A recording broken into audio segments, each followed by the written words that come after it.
अरे तुम तीनों मेरी माँ नहीं हो सकती। जल्दी बता तू कौन है। बेटा मैं ही तेरी माँ हूँ। तेरी आवाज तो लड़कों जैसी है। जल्दी बता तू कौन है। मैं एक डॉल हूँ। तो क्या आप मेरी माँ हो? मैं ही तेरी असली मम्मी हूँ। अरे ये आवाज मेरी मम्मी की नहीं किसी और की है। जल्दी अपने असली रूप में आ।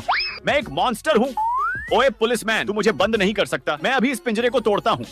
मॉन्स्टर के बच्चे, मैं जादू से बड़ा हो जाता हूँ। अब तुझे नानी के घर भेज देता हूँ।